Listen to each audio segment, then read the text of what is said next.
Over there let's say 45 minutes का consult है, वो शायद एवरेज अगर आप कंपेयर करें तो उतना ना हो, but I can tell you in good cancer centers, this time which a doctor spends with the patient is as good. Second, जो वहाँ पे कई बार लगता है कि नर्सिंग केयर जो होती है, एक care of infrastructure and care of the nursing जो होती है, जिसमें एक नर्स आपके साथ लगी हुई है, आपकी सेवा कर रही है, वो कई बार लगता है कि बेटर है शायद वहाँ पे, बट ये भी एक मिथ है. Let me tell you very very clearly. देखिए, नर्सिंग और इज इक्वल टू सेवा. अब सेवा आप क्या इमेजिन करते हैं कि एक वेस्टर्न कंट्री की एक नर्स है जिससे आपका कनेक्शन नहीं बना हुआ, लैंग्वेज बैरियर है, फूड बैरियर है, she will treat you like a patient, she will treat you like a work. India में सेवा के लिए आपकी अपनी डॉक्टर्स हैं, अपने साथ के लोग हैं, सो कनेक्शन बहुत जल्दी बनते हैं. ट्रीटमेंट का जो एनवायरनमेंट है, खाना, द होल, कोई प्रॉब्लम आई, लोग बात करने को तैयार हैं आपकी लोकल लैंग्वेज में, वो जो एक कनेक्ट है वो वहाँ पे मिसिंग होता है. Now you have to remember that cancer treatments are long treatments. अगर वहाँ पे आप मान लीजिए 6 महीने 8 महीने के लिए जा रहे हैं, तो इमेजिन कीजिए कि आप हैं, आपका एक या दो रिश्तेदार हैं, ऐसा तो है नहीं कि पूरी फैमिली है. हॉस्पिटल गए, वापस आ गए, तो लोनलीनेस बहुत होती है. कैंसर ट्रीटमेंट में लोनलीनेस इज डेडली. एक कैंसर पेशेंट को भी हंसी खुशी का माहौल चाहिए. He wants to feel like a normal person during the journey of cancer treatment. चाहे वो कैंसर क्योर होने वाला है या नहीं होने वाला, हैप्पीनेस जो होती है वो वहाँ पे नहीं होती. You are there for a job. आप अपना दवाई लगवाते हैं, सर्जरी करते हैं, तो और उसके बाद आप वेट करते हैं नेक्स्ट सेशन के लिए, नेक्स्ट कीमो के लिए. कहाँ पे शायद पॉसिबली 2% आपको लगे कि जहाँ शॉर्ट ड्यूरेशन ऑफ ट्रीटमेंट होगा, चलो हम करा के आ गए, तो उस केस में शायद वेस्टर्न कंट्रीज में आप फिर भी एक बारी को सोच सकते हैं. बट मान लीजिए 6 महीने 8 महीने का ट्रीटमेंट है. Cancer is just not about medicine और इक्विपमेंट्स और surgery. It is about the food which you are eating, it is about the people who are around you, it is about the doctor who is treating you. Western countries में, let me give you another example, आपको you can't just ring up a doctor and say कि मुझे ये तकलीफ हो रही है. Doctor के अपॉइंटमेंट्स नहीं मिलते हैं. They are so stringent. Saturday Sunday of.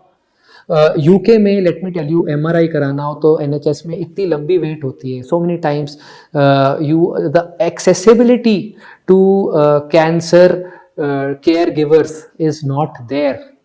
India में ये प्रॉब्लम है ही नहीं.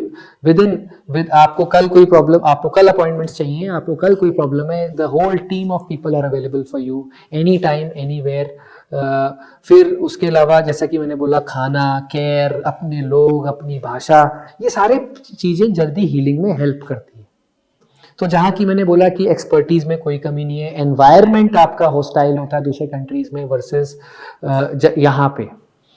Third is the cost of the treatment. Cost के बारे में मैं आपको छोटा सा एग्जाम्पल बताता हूँ. वहाँ की cost is filthy multiple times. एक रेडिएशन का ट्रीटमेंट अगर मैं मैक्सिमम कॉस्ट ब्रैकेट पकड़ लूँ, इंडिया में 2.5-3 लाख रुपए का होता है. नीचे वाले भी कॉस्ट होते हैं, बट 2.5-3 लाख का होता है. यही चीज अगर मैं यूएस का कॉस्ट पकड़ लूँ, 18 से 20 लाख रुपए का होता है. पेट स्कैन है इंडिया में 15 से 25 हज़ार में हो जाते हैं. यही स्कैन वहाँ पे 6 से 7 लाख में होता है. तो पेट स्कैन क्या है? एक फोटो है. मान लीजिए आपने कैनन का कैमरा लिया, उससे फोटो खिंचवा ली. फोटोग्राफर यहाँ 100 रुपए में निकाल रहा है, वहां 10,000 में निकाल रहा है. क्या फर्क है? कुछ भी फर्क नहीं. तो यही तरीका है पेट स्कैन का या एमआरआईज का. सो पॉइंट ये है, कॉस्ट हमारे फेवर में नहीं है, एनवायरनमेंट हमारा फ्रेंडली नहीं है, किसी भी तरीके से वो सुपीरियर नहीं है. तो क्या it is absolutely a wrong thing to say कि treatments are better? Not really. There are some benefits. For example, accessibility to medical trials is very good in those countries. हमारे कंट्रीज में medical trials की accessibility कम है. For example, मान लीजिए ऐसी बीमारी है जिसका इलाज बहुत अच्छा नहीं है, तो अब हमारे यहाँ पे कुछ बहुत ज़्यादा ट्रायल्स होते नहीं हैं. यूएस में, यूरोप में कंपनी गवर्नमेंट स्पॉन्सर्ड ट्रायल्स होते हैं, तो एक्सेसिव नेट पे अवेलेबिलिटी होती है कि भाई ये ट्रायल इस जगह पे चल रहा है, फ्री ऑफ कॉस्ट वहाँ पे एनरोलमेंट हो जाती है. उनके खुद की पॉपुलेशन के लिए treatment is free, not for people who have gone from India. अब आता है कि नहीं सर, हमें तो फिर भी जानना है कि अमेरिका जाना है या यूरोप जाना है, तो आई वुड से आजकल दुनिया इतनी छोटी हो गई है, everything is available on the click of a button. You can take any doctor's appointment online, ask what is the treatment they would give if you would visit there, what is the cost, and then compare the same thing with your doctors in Delhi or Bombay or your city. You will, मतलब जानने के लिए कि करना क्या है, इतनी दूर क्यों जाना, अगर वही ट्रीटमेंट है, सब कुछ वही है, 10 गुना कॉस्ट है, तो आप कहेंगे कि जी हम इंडिया में ही कराएंगे. और आजकल by the way, because of these very factors, India is the hub of medical tourism across the world. लोग आते हैं, सिर्फ वेस्टर्न कंट्री से कम आते हैं क्योंकि उनके कंट्री में उनका ट्रीटमेंट फ्री है और वो ट्रीटमेंट हमारे यहाँ पे पेमेंट करना पड़ेगा. But anybody else who has to pay in his own country and has to pay here would prefer India as a choice of medical tourism, because number one, the cost is much friendly, accessibility to healthcare is much better, the environment is very patient centric. इस चीज को लेकर government of India भी इतनी serious है कि they want to make sure that जो India ने अपना एडवांटेज बनाया हुआ है मेडिकल टूरिज्म के केसेस में, वो उसको गवर्नमेंट सपोर्ट मिल रहा है. So I think the whole concept of कि हम बाहर जाके ट्रीटमेंट कराएं, अगर आप अपने डॉक्टर से पूछेंगे, if your doctor is in a Hari and doesn't have the time, he might say करा लो, but in the back of the mind it is just to avoid this lengthy discussion which I have just told you on this video.